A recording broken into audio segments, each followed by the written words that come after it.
Which wide receiver from the 2022 NFL Draft is on pace to have a huge breakout season? All that and more in this episode of the Locked On Dynasty Football Podcast. You are Locked On Dynasty Football, part of the Locked On Podcast Network. Here are your hosts, Marcus Mosher and Kate Madjuk.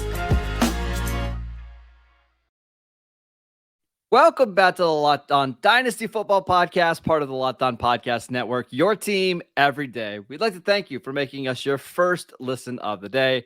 I am your host, Marcus Mosher. You can follow me on Twitter at Marcus_Mosher. And joining me today, as always, is Kate Madjuk. Check her out on Twitter at Kate Madjuk. Kate, we haven't done a mailbag, I think, in a long time. I'm excited to get into it, but how are you doing today? I'm doing good. I'm finally starting to rest up post-draft. And now we get into like the super duper fun part, right? Which is figuring out what we do with all these names we've obsessed over for the last 2 months. So we have a lot to get through, and our listeners asked some really interesting questions that I think are going to help out probably a lot of other listeners, because we're kind of all in the same boat going through our rookie drafts right now, wondering what some of these news items right now are going to do for the veterans on our team.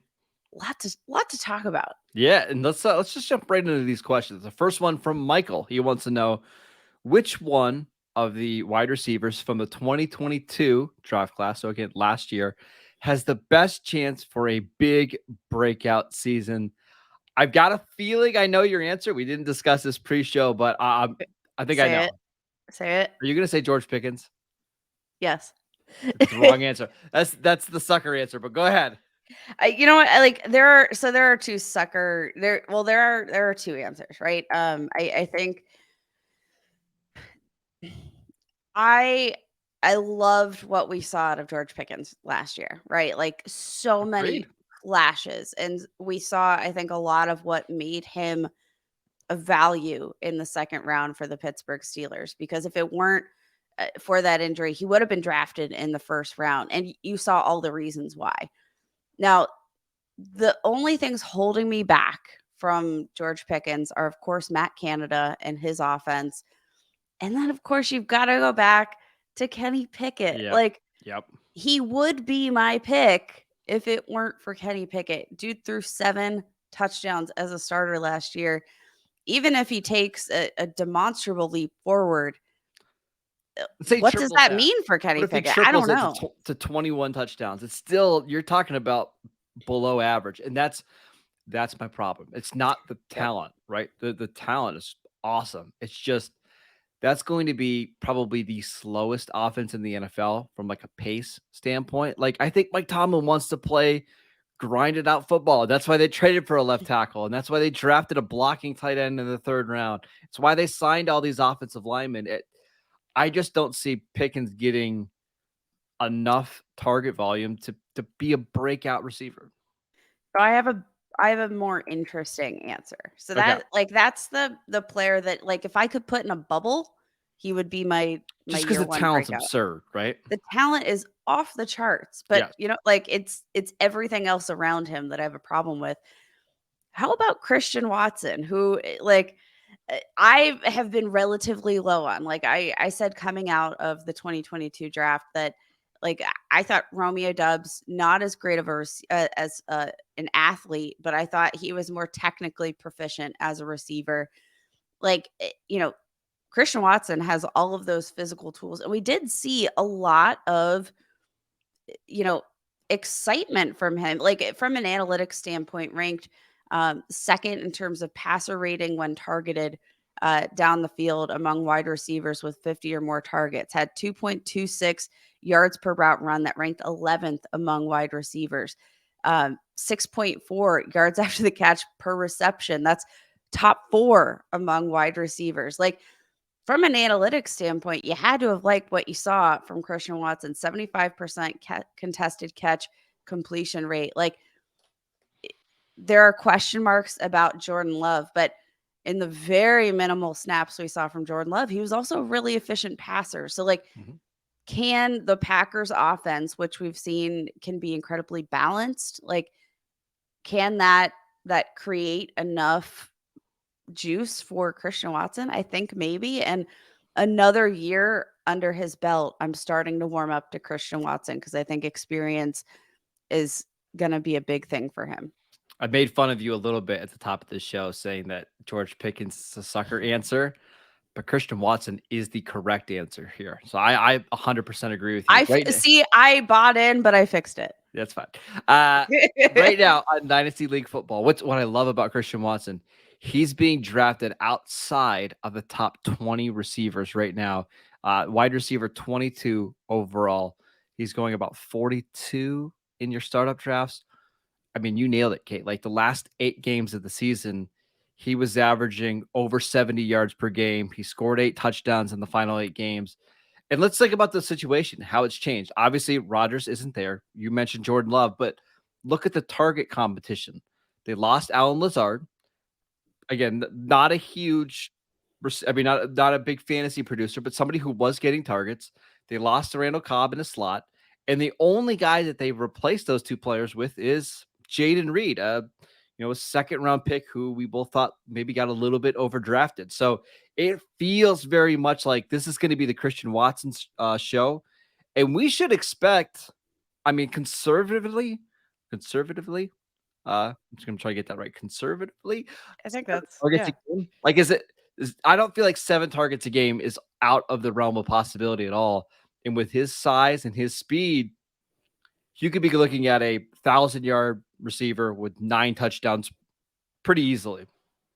Yeah, and I think he could be an interesting asset. I mean, like even in terms of what we saw, like they got him involved on some run plays, which was As they fascinating. should. 7 Yes. rushing attempts, went for 80 yards and 2 touchdowns. Like, man, if he got even 10 rushing attempts next year, like that could be a nice, 1 to 2 extra fantasy points per game that you weren't Sure. expecting on top of that production. And But they I probably mean, will do stuff like that because they're going to want to make offense as easy as possible for Jordan Love in year 1. So jet sweeps, little touch passes, like all that stuff seems very realistic for Watson.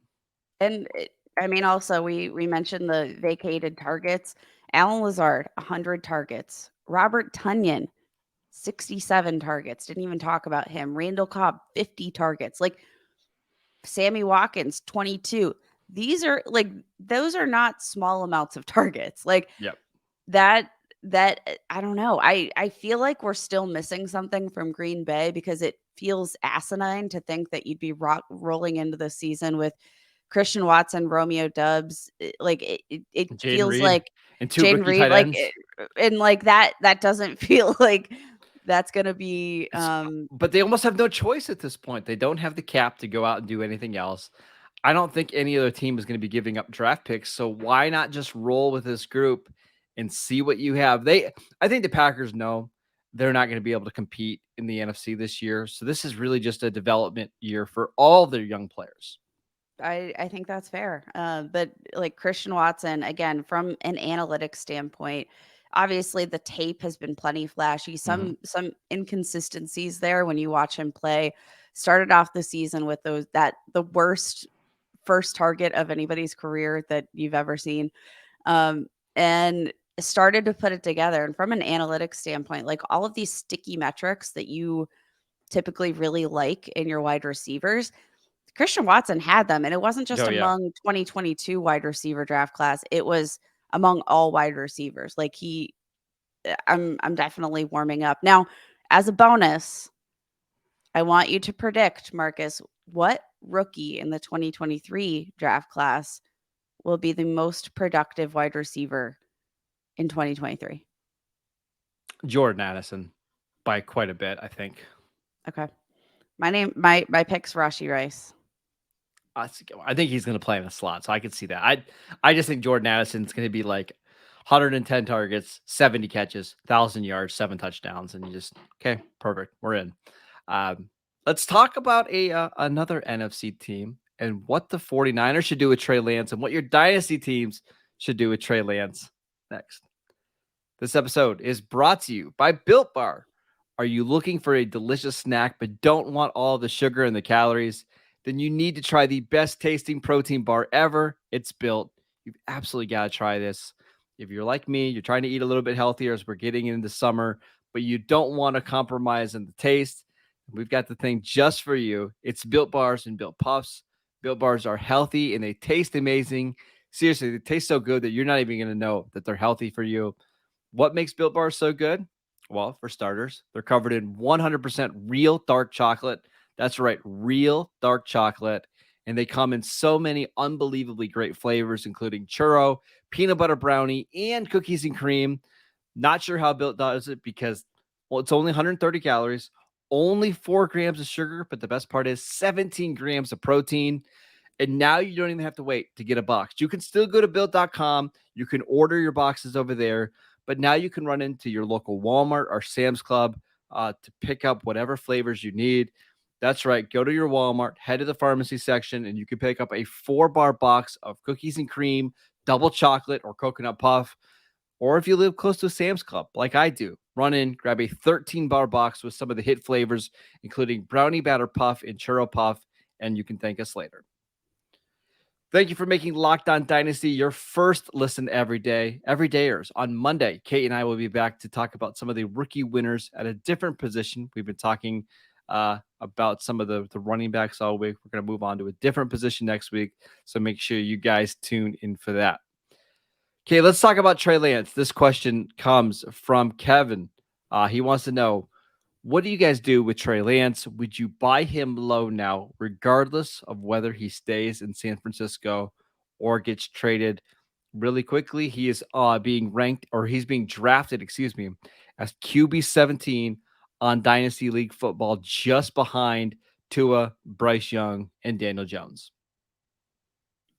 I mean, yeah, I want to trade for Trey Lance, but certainly dependent on asking price. And I think the thing about Trey Lance is that it doesn't seem like there's a standard market for Trey Lance. Like there's no, set price. Like the trade, we can go on dynastyleaguefootball.com, our favorite site, of course, and you can see real live recent trades for these actual players. And looking at the market for Trey Lance, it is freaking all Yeah. over the place. Like there is no consensus price on Trey Lance. So like for example, Trey Lance and TJ Hawkinson for Lamar Jackson, Irv Smith Jr. What do you think?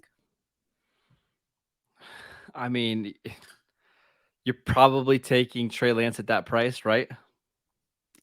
I think so. But again, like that's really close. But conversely, listen to this value. Ryan Tannehill for Trey Lance in the 305. Yeah. Smash accept Yeah. Trey Lance. Yeah. Like Yes. Trey Lance for Calvin Ridley I take Ridley. in a super flex. Yep. Okay. Yep.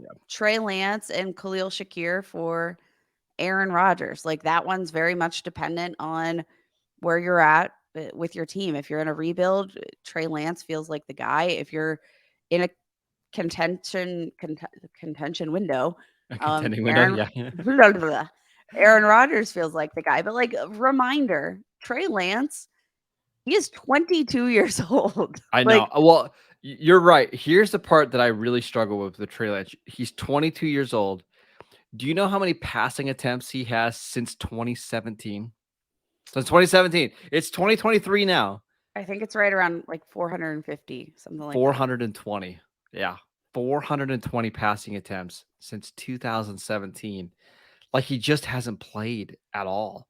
And that's the part that I worry about. Like, is he just so raw that Kyle Shanahan's like, I can't do it? Or is the injuries that he suffered the last year so bad that it's zapped him of his athleticism? I don't know. But on the flip side of this, Kate, this is the thing that makes me keep coming back to him. Kyle Shanahan is fickle, right? He does not know what he wants. And he's going to cycle through these quarterbacks. One day it might be Sam Darnold. One day it might be Brock Purdy. One day he might remember why they traded up for Trey Lance and they insert him into the lineup. So I don't know. This is one that I'm probably just throwing my hands up and avoiding because I honestly don't know. But honestly, I think conversely, I think this is a player that like We know there's lots of upsides. Like all of the things that you mentioned about Trey Lance apply pretty equally to Anthony Richardson, who's Sure. considered among the top running backs in this draft class. Quarterbacks. Um, Yep. sorry, quarterbacks in this Yep. draft class. It, like all of that applies to him. Anthony Richardson, not a lot of reps throughout college. He's 2 years younger, but again, both of these guys came in and we knew that they didn't have any experience. It's unfortunate that the dominoes have fallen, but for Trey Lance, like all of the things that all the reasons that this team drafted him and traded up, you know, to number 3, like all of those reasons still apply to Trey Lance. Like there are no questions that have been answered. And I do think that all of the physical traits are still there. So like I don't know that there's a ton of like if you liked Trey Lance coming out, I still think there's a reasonable um argument to be made to try to acquire him. And this is where I go back to these trades that are taking place in real life dynasty leagues and say, throw out an offer. Like, because if Yeah. it takes, if, it might just take Ryan Tannehill and you can get Trey Lance, hell yeah, smash accept. And like, you won't know until you send those offers because this market is so volatile right now. And we haven't even discussed the narratives coming up about Sam Darnold. Like, I genuinely think that if we saw Trey Lance go to another team, that might actually make it a bit harder to acquire Trey Lance. Yeah. Like, say this team goes all in on Kirk Cousins, reunite with Kyle Shanahan, which that's been the dream, right? Like, suddenly if Trey Lance is, in the Viking system with that kind of talent around him and he gets a fresh start, clean slate, he's still young, like time to develop it. I suddenly don't hate that. But I also know that like if you don't trade for him before he's on the move, if he's on the move, I think that the price is going to be a little bit too high. What do you think? Because I agree with you. What do you think his value is going to be September 1st if he's not the starting quarterback? Because again, he's being drafted as QB 17. Do you see it dropping, or do you think it's going to kind of stay right there until we get some sort of news? I feel like it's probably going to just kind of hang there, right? Like cuz we haven't had any questions answered. And that's what Yeah, I keep going back to. And the guys behind him, right?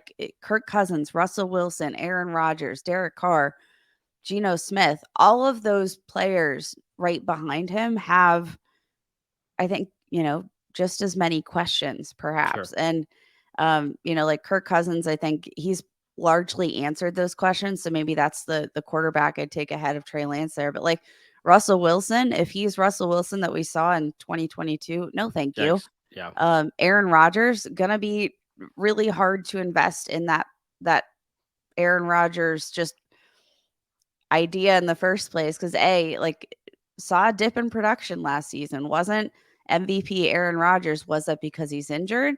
Maybe. But if it's not, then you're stuck with an aging quarterback who wants to retire. Derek sure. Carr, bleh. Like Trey Lance, out of all these guys, has at least some untapped potential that we could see develop, as opposed to some of these other quarterbacks that what they are at this point, and you either want it or you don't.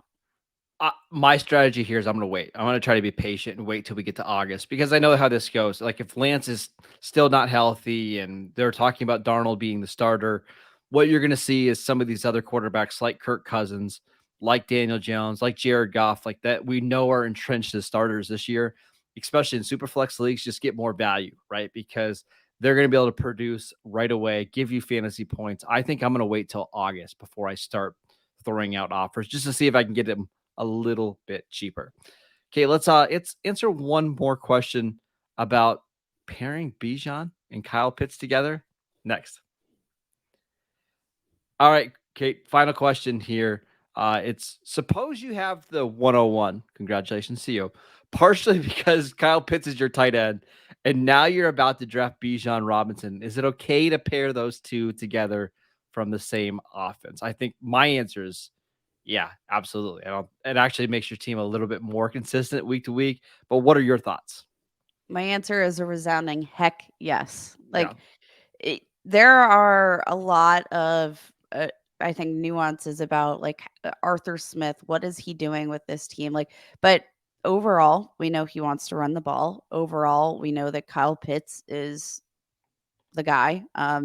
We know he can split out wide. We can know we know Mhm. he can play as a true like inline tight. Like he can do it all. But I think we generally know that this could be a really productive offense. And guess what? If it's not, goodbye Arthur Smith. And like Or this team goodbye can move. Desmond Ritter, one of the two. I prefer. I just don't like Arthur Smith. But that's my personal. Um, Can I I give my theory? What's going to happen? yes. I think they're going to give Ritter about 6 games to start the season to show that he can be a competent passer. And if it doesn't work, I think by week 8, week 9, Ryan Tannehill will be your starting quarterback in Atlanta. Whoo, spicy. I don't hate that.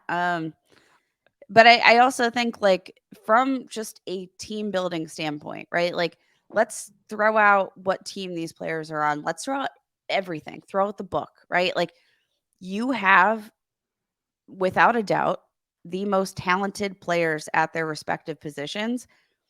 That is all you need to know Yeah. about these players. And like, If they hit their sometimes ceilings, they're both going to be the highest scoring players at their respective position, right? And that's the exactly. upside here. And this is dynasty. Like, Yeah. if it doesn't pan out this year, it didn't pan out last year for Kyle Pitts, wasn't fully healthy, didn't see that utilization that we were really hoping for. But Yep. reminder, just a season ago, we saw Kyle Pitts have a 1,000-yard rookie season as a tight end. Like Only second player to ever do it. he is a generational talent at the tight end position. Bijan is a generational talent at the running back position. Like Don't worry about it. Don't overthink don't this, right? don't overthink it. Like you have two generational players and even from a like if you don't want these two players in your roster, right? Draft Bijan and trade him for the biggest haul you're ever going to get Yep. in Dynasty. Like don't give up your leverage. Get that Bijan hype and build your team with good players and the dominoes do fall into place. Absolutely. I'm not stressing about pairing these guys together because the situation could change. Like, look how quickly things are happening in the NFL with quarterback movement now. Like, it wouldn't shock me if, you know, 5 months from now, the Falcons have a different quarterback that's making you feel a lot more excited about this offense. Or what if next year you mentioned Kirk Cousins? What if it's Kirk Cousins leading this offense? Like, yes, he's not a top 10 quarterback, but he's certainly enough to get this offense to produce elite fantasy guys like Dalvin Cook and Justin Jefferson. You're holding on to the talent. I'm not stressing about it too much. And the fact is, if you have the 101, you're probably not ready to compete anyways, like right now. So just be a little bit patient here. Things are going to be okay. That is it for today's show. We want to thank you for making Locked On Dynasty your first listen every single day. Kate, you and I will be back on Monday to continue breaking down the winners and losers from the NFL draft. Go follow the show on YouTube, Locked On Dynasty, or wherever you get your podcasts. You can follow Kate on Twitter at Kate Maggiuk. I'm at Marcus_Mosher. Enjoy your weekend, and we'll see you guys next time.